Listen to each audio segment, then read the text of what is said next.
नमस्कार, मैं नियाज खान और आप देख रहे हैं एनएमएफ न्यूज। यूपी विधानसभा चुनाव की तपिश सिर्फ उत्तर प्रदेश की सीमा तक ही सीमित नहीं रह गई है, बल्कि इसकी तपन की चर्चा उन राज्यों में भी सुनाई दे रही है जहां चुनाव का कोई भी माहौल नहीं है। एक के बाद एक सभी पार्टियां अपने अपने प्रत्याशियों की लिस्ट जारी कर रही हैं। इन सभी के बीच नए चेहरों ने भी जगह लेने में कोई कमी नहीं छोड़ी है। इसी के साथ बीजेपी ने यूपी चुनाव के लिए अपने उम्मीदवारों की तीसरी लिस्ट जब जारी की तो उसमें शामिल एक नाम ने चर्चाओं के बाजार को गर्म कर दिया।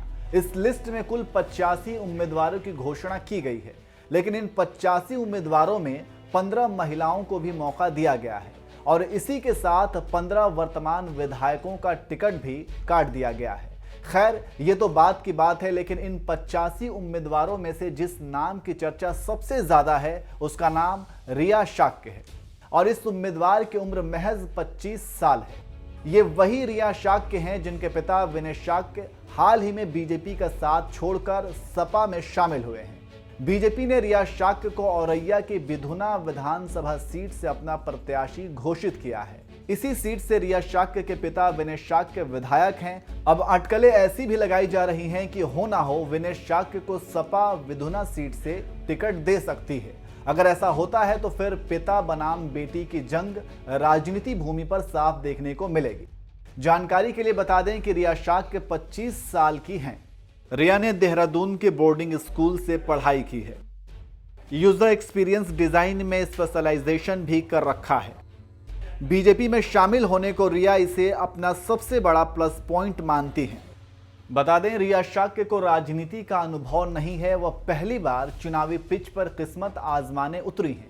अब तक जितने प्रत्याशियों की घोषणा हुई है उसमें रिया शाक्य सबसे कम उम्र की प्रत्याशी हैं। रिया शाक्य उस समय चर्चा में आई जब उनका एक वीडियो वायरल हुआ था। इस वीडियो में उन्होंने अपने पिता विनय शाक्य के सपा में शामिल होने को लेकर कहा था, मेरा परिवार बीजेपी में है और रहेगा। मेरे पिता लकवाग्रस्त हैं। चाचा और दादी मेरे पिताजी को लेकर लखनऊ चले गए हैं।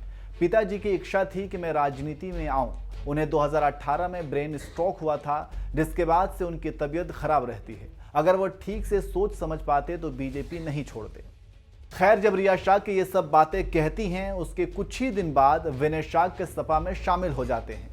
खैर, विनय शाक्य को अभी टिकट तो नहीं मिला है, लेकिन उम्मीद ये भी है कि रिया शाक्य के चाचा देवेश शाक्य को भी अखिलेश टिकट दे सकते हैं। अगर ऐसा होता है तो फिर मुकाबला चाचा बनाम भतीजी का हो जाएगा। चलते चलते आपको बताते चले कि एक समय था जब विधानसभा चुनाव में बसपा ने विनय शाक्य को मैनपुरी लोकसभा सीट से सपा संरक्षक मुलायम सिंह के खिलाफ चुनावी मैदान में उतारा था।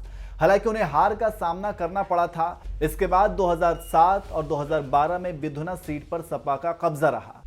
हालांकि 2017 की मोदी लहर में विनय शाक्य ने सपा के दिनेश कुमार वर्मा को हराकर इस सीट पर कमल खिलाया। खैर, आपको यहां बता दें कि रिया शाक्य की चर्चा इस समय दूसरे दलों में कायम है।